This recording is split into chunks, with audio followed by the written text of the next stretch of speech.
Vamos então agora com a participação, o Edipo, né? O Edipo que está lá, como o Alex falou, no hall de entrada, ele vai conversar com o professor Enio Cacho, da UFRN Facisa, falar sobre o retorno do projeto para pacientes com doença de Parkinson, cujo dia da conscientização mundial é celebrado hoje. Não é isso, Edipo? É com você. Isso mesmo, Albenise. Estamos aqui, como vocês bem disseram, no nosso hall de entrada da rádio, onde o João costumeiramente faz as entrevistas. E eu estou por aqui por um motivo muito especial, como vocês também já disseram, né? O João foi pai na última sexta e a gente vai conduzir essa entrevista num assunto muito importante. Vamos falar sobre saúde, sobre a doença de Parkinson. Hoje, Dia Mundial de Conscientização da Doença de Parkinson, dia 11 de abril. E eu estou ao lado do professor Enio Cacho, que é fisioterapeuta, professor da Facisa. A Facisa desenvolve um trabalho muito importante, um projeto denominado Assistência Multiprofissional e Fisioterapêutica à Doença de Parkinson, e vai estar voltando com suas atividades presenciais, né, após esses 2 anos, né, em que a pandemia foi muito intensa e agora, numa situação mais tranquila, esse projeto vai voltar presencialmente e a gente vai saber um pouco mais desse projeto tão importante para os pacientes de Parkinson aqui de Santa Cruz e da região. Professor, é uma satisfação recebê-lo aqui na Rádio Santa Cruz. Bom dia. Bom dia, Édipo. Bom dia, Santa Cruzenses. Bom dia, ouvintes da Rádio Santa Cruz. Queria iniciar dando os parabéns para João e para a Laís, né? Felicitando esse dia não, sexta-feira, dia maravilhoso. E para divulgarmos aqui o Dia Mundial de Conscientização da doença de Parkinson, né? Queria que o senhor falasse, então, primeiro, justamente o que é essa doença, professor, né? Como as pessoas podem diagnosticar, né? Podem perceber os primeiros sintomas e o que fazer. A doença de Parkinson hoje é a segunda principal doença neurodegenerativa que nós temos. Para você ter ideia, ela comete 1% da população acima de 65 anos no mundo. No Brasil, hoje, nós temos cerca de 165 mil habitantes com doença de Parkinson. Em 2030, a previsão é que tenhamos o dobro, isso é 320 mil habitantes. Isso é muita coisa. A doença ela é caracterizada por uma tríade. Né? A gente chama de bradisnesia, que é a lentificação no movimento, a rigidez, que é a dificuldade de movimentar os membros de forma passiva, e o tremor de repouso. Junto a isso, nós também temos bastante instabilidade postural, isso é desequilíbrio, queda com frequência. O diagnóstico da doença de Parkinson, principalmente, ela é de caráter clínico, né? E quem faz esse diagnóstico é o médico neurologista. Né? Ele faz o diagnóstico, ele faz também a parte terapêutica medicamentosa.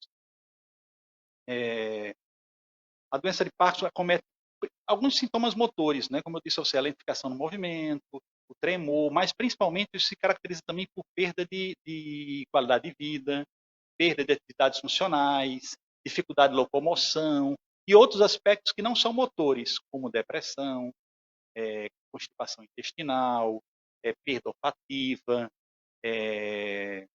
dificuldades em atenção e concentração. Então, a doença de Parkinson ela incorpora vários aspectos. Daí a importância que nós temos de divulgar esse dia, conscientizar a população relativo à presença dessas características clínicas que procurem assistência, né? Ela pode ser diagnosticada antes dessa parte locomotora, professor Enio? Como é que acontece o diagnóstico dela? Édipo, boa pergunta. Geralmente, os primeiros sinais são esses sinais motores, né? O tremor de repouso, a pessoa refere que está tremendo um dedo, simplesmente só de um lado, ou uma mão, ou um pé, ou a própria mandíbula fica tremendo, né? Essa é uma característica. Outros sentem uma dificuldade de mexer um braço, uma leve ou uma certa instabilidade do equilíbrio. Os principais sintomas são inicialmente motores e depois que progridem para outros sintomas não motores. Como eu esqueci de falar, como também dificuldade no sono. Ela é uma doença voltada somente para os idosos ou pacientes mais jovens podem ter? Sim, podem ter.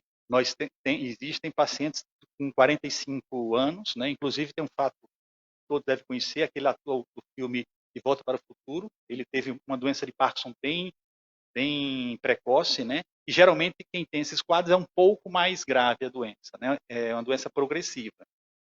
Mas a grande maioria dos casos se concentra após os 60, 65 anos de idade. E professor, então, gostaria agora de a gente falasse sobre o projeto, né? Como é esse projeto, como ele surgiu, né? Qual foi a demanda que a UFRN teve para, né, iniciar um projeto como esse e como ele é desenvolvido?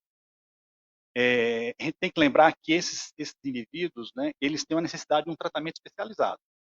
E a gente tem na nossa região, a gente tinha, né, uma certa dificuldade em encontrar esses profissionais. Como eu disse há pouco, o ideal é que esse paciente seja tratado por um médico neurologista, seja acompanhado por um médico neurologista. E por profissionais que compreendam o processo de evolução, de progressão da doença. Daí a gente sentiu a necessidade de capacitar, né, mais fortemente o nosso corpo docente e o nosso corpo técnico também. Tanto da Facisa quanto também das instituições parceiras da rede de saúde. Né? Então, a gente já fez, por exemplo, algumas capacitações de instrumentos clínicos, né, que avaliam esses indivíduos. A gente já fez discussões sobre estratégias de tratamento clínica voltadas para o processo de reabilitação. Né? E, nesse momento, nós estamos novamente retornando com isso. Além de dar assistência ao paciente, tá certo? Que é o fator principal, nós também estamos trabalhando nessa outra via. E no aspecto da assistência, a gente tem que lembrar que, como quase tudo, isso aqui, minha esposa Roberta até fala muito, né? E vem para cá e sempre diz, a gente tem que se mexer. Né? E na doença de Parkinson é a mesma coisa. Nos estágios iniciais, nós temos que fazer com que esse indivíduo se mexa, se movimente, né? Lógico, de uma forma orientada, né? Esses pacientes eles podem estar com outras comorbidades, como doenças cardíacas, por exemplo, eles têm que ser orientados. Então, nós temos no projeto a intenção de, primeiramente, fazer a monitorização da atividade física desses indivíduos fora do ambiente clínico, né? Já que esse indivíduo ele pode fazer isso. E quando esse indivíduo progride um pouco mais, nós conseguimos acolher em nossa clínica e fazer um tratamento mais especializado. Agora, para o paciente, professor, como é que ele tem acesso a um projeto como esse? Ele pode procurar a clínica, tá certo? Vou até passar o contato que me permita, meu braço está ficando curto, tá certo? Deixa eu ver aqui, 84, tá certo? O telefone 99480. Ixi, Maria, vem aqui para mim. Essa letra não está ajudando também não, viu? 9480-6885, 99480-6885, é o WhatsApp, né? Tem um símbolozinho aqui. E o telefone tem esse 3291 ainda? 3291-6952. E aí pode procurar a minha pessoa, da professora Roberta, ou a própria secretária, que atualmente é a Cássia. Agora, professor, tem já feedbacks positivos desse projeto, né, de pacientes que conseguiram melhorar sua qualidade de vida? Sim, sem dúvida. Quando o paciente ele não tem uma orientação adequada, a tendência dele é, por exemplo, ficar muito tempo em casa, sentado, sedentário, né? A família tem um cuidado maior, então protege muito e protege até de forma excessiva. Então, quando a gente... Até surgiram outras doenças. Justamente. Então, ele fica inativo, né? E a inatividade é a pior coisa que existe no ser humano. E, em parte, com a ideia protetiva, que é natural de todo ser humano. Então, a gente tem que fazer esse trabalho com o paciente, junto com a família, né? Para que ele se movimente, ele se ative, né? E a gente tem vários relatos de pacientes que melhoraram bastante. Isso prolonga o tempo de uma melhor qualidade de vida para esse paciente. Não. Então tem essa evolução já vista nos casos. Temos. Não, isso aí não só nós, como todo o processo terapêutico, as diretrizes clínicas, todas elas dizem que nesse momento inicial nós temos que fazer esse tipo de trabalho. Na clínica nós podemos fazer isso de forma mais mecanizada, também na piscina, na hidroterapia, nós propiciamos atividades para ele, mas o foco em si é que ele sinta-se responsável pelo processo de saúde dele, né? Ele e sua família. E aí ele consiga fazer isso nos ambientes próximos, né? Nas praças, nos centros de caminhada, nos centros idosos, qualquer estabelecimento de saúde ou equipamento público que possa propiciar a condição para ele fazer isso, com segurança, já que a gente sabe que esse idoso pode ter, na maioria das vezes, pode ter uma certa estabilidade. Agora, o senhor falou num ponto interessante, professor, que é essa questão da família, né? Como o senhor bem disse, a família tentando fazer essa proteção, pode ser que no início, até certo ponto, atrapalhe esse tratamento junto a esse paciente. Também é um trabalho junto à família, vocês têm essa preocupação também de, pelo menos, conversar, dialogar com as famílias? Ótima colocação, Érico. E temos que ter essa preocupação com quase todas as condições de saúde, né? Mais especificamente essa, vou dar um exemplo. Na perspectiva de melhorar o condicionamento, a qualidade de vida, a atividade física, às vezes a gente não tem que trabalhar apenas com o paciente, tem que trabalhar com o parceiro, né? O esposo, o marido, o companheiro, para também fazer o condicionamento parceiro. Então, os dois saem para caminhar, os dois saem para fazer atividade física. A gente já viu e tem vários trabalhos que relatam justamente isso. O resultado é muito mais proveitoso, né? Você trabalhar apenas com o paciente fica uma condição que, às vezes, vai ser, a sobrinha vai dessa vez, depois a filha, né? Talvez se a gente encontrar uma pessoa que precise também daquilo, a gente faz o trabalho conjunto com os dois e o resultado é bem positivo. E é um trabalho, professor, que também não é simples, porque a gente sabe acaba o próprio idoso talvez também se sentindo excluído, com dificuldades, quando começam a surgir essas diferenças, essas dificuldades locomotoras dele. Também esse trabalho, como o senhor fala, de conscientização, um dia como esse é importante, para também levar essas informações e eles terem a consciência que podem ter a melhor qualidade de vida. Você tocou um ponto importantíssimo, Ed. A comunidade em si, como um todo, né, não só aqui em Santa Cruz, como no restante do Brasil, não conhece muito bem algumas características clínicas que esses indivíduos apresentam, né? Por exemplo, o tremor. Né? Então, você pode imaginar que essa pessoa está com medo de alguma situação. Não. O tremor é característica da doença. Esses indivíduos podem congelar, ao passar numa porta de uma loja, podem parar. Né? E não é porque eles estão, porque é a característica da doença. Eles andam devagar, não porque eles não queiram andar rápido, é porque é a característica da doença.